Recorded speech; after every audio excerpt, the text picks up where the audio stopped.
Essaza ly'e Kasana Luweero nga limaze okuttulwa ku ssaza ekkulu ery'e Kampala ekyali kiddako kwali kulowooza ku ngeri gye lisobola okweyimirizaawo n'okwerandiza lyokka mu mirimu egy'enjawulo awatali bugabirizi bwonna okuva e Kampala.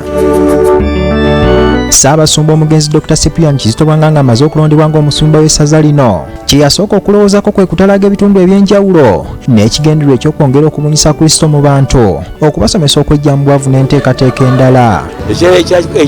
Ekyakukubanga ng'otuuse mu kitundu ng'abantu baavu nnyo, amasomero nga mabi nnyo, naye bwe baalaba nti ekereziya atuwadde omusumba abantu bonna baajaguza.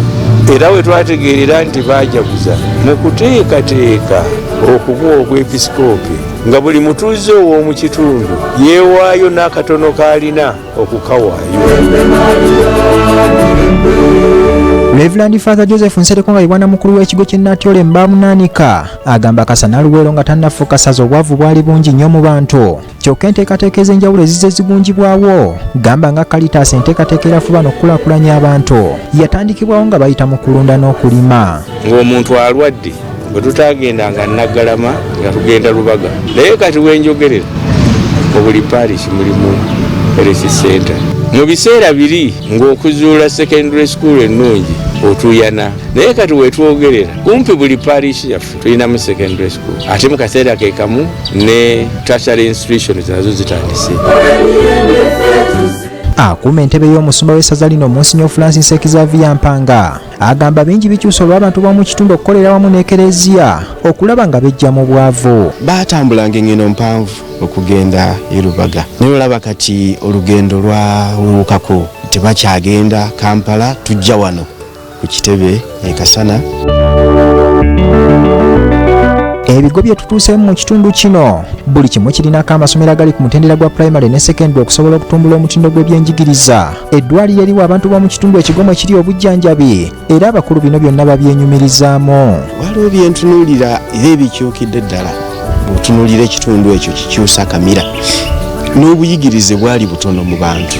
Education yali ntono ng'abantu onoonya omuyigirize eyamalako university nga tomulaba, naye kereziya nga bw'ebeera itumbula ebintu bingi ng'ogyeko ebyeddiini ebyenjigiriza tubiteekamu amaanyi, ebyamalwaliro n'obulamu bw'abantu bwa bulijjo development tubiteekamu amaanyi n'okutumbuka mu byenkulaakulana. Kati otuuka mu kitundu ekyo olabira ddala ng'abantu bayitemuse mu bintu bingi n'endowooza mindset egenze ekyuka. Bw'oyogera ku byafaayo by'essaza Kasana Luweero n'olekayo ekigo ky'e Nandere obeera olyazaamaanyi z'essaza lino kubanga kino kye kigo ekyasookera ddala nga kino kyatandikibwa mu mwaka gwa 1996 n'ekigendererwa eky'okwongera okubunyisa enjiri ya Katonda. Kereziya eyazimbibwa ku kigo kino eyitibwa Our Lady of Grace Nandere era okusinziira ku Reverend Father Augustine Mpagi Mbugeeramula ng'ono aweereza mu busaseredoti bwe yafunira e Roma okumala emyaka 46. Ebyafaayo ebikwata ku kigo kino bingi nnyo ng'ebisinga byekuusa ku ngeri ekifo kino gye kyatandikibwawo. Nga ye parish emberebirye mu ssaza lino lyonna.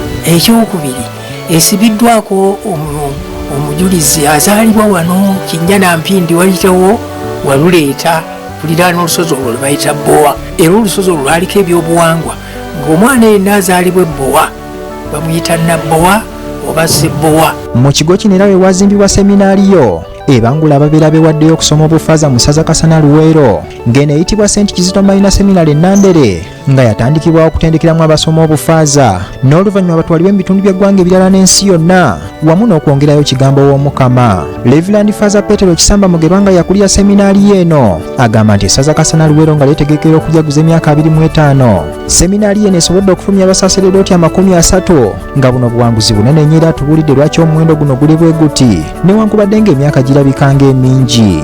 Okufuna abasaseredoti 30 tekibeera kintu kyangu nnyo mu myaka 25 kubanga singa otegeera abaasoma mu myaka egyo bayinza okuba nga basukka mu 100 naye mu abo bonna ne muvaamu 30. Awo no si kyakusaaga si kya muzannyo ng'oyinza okuwulira omuwendo ogwa 30 n'ogugaya nogaya emyaka 25 gyonna sasoloti 30 aba bayitidde oba bangi naye munnange mukama n'agenda ng'asunsulamu mpola. Sala Najjuma omubaka omukyalo wa disitulikiti y'e Nakaseke agamba Kereziya Katolika mu kitundu kino eyambye nnyo okutumbula embeera z'abantu ng'eyita mu byenjigiriza, ebyobulamu ssaako n'okusomesa abantu okwejja mu bwavu. Buli wosanga gurupu eriko akagambo silk, eyo gurupu ebeera ena foundation ey'amaanyi okuva mu Kasana Luweero diocese.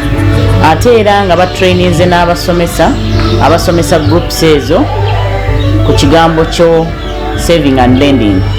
Groups ezo zivudde ku level ya saving and lending, kati bataddewo ne projects ez'enjawulo, abamu bali mu catering. Ku kyalo Nakajoga mu kigo kya St. Mati ekisangibwa e Nakasongola, omukadde ono Kayise Chrysostom gye musanze antegeezezza nti yaliko omusirikale wa Papa John Paulo II era yaliko Ssaabakristu w'essaza lino wakati w'omwaka 2011 okutuuka 2017 era ng'agamba yenyumiriza myaka 25 egy'essaza. So tuze tutegeka emisomo nga abantu tubategeeza obukulu bw'amaka, ate nga tuze twagazisa abantu okubeera n'amaka matukuvu, obufumbo obutukuvu, kubanga mu maka omwo mwe muva abasaseredoti, mwe muva bannaddiini. Ebigo byonna birimu ekimu ebikola essaza lino babwana mukulu ababitwala beenyumiriza mu nfaanana yaabyo olw'endabika abakristu gye babitaddeko. Ekitebe ky'essaza lino kitudde ku bugazi bwa yiika 7 kyokka tosobola kubuusa amaaso ngeri gye kikulaakulanyiziddwamu kubanga bingi ebikoleddwa okuweesa essaza ekitiibwa. Ronald Kitanda, BBS Telefina, Ageesigika. Kasana.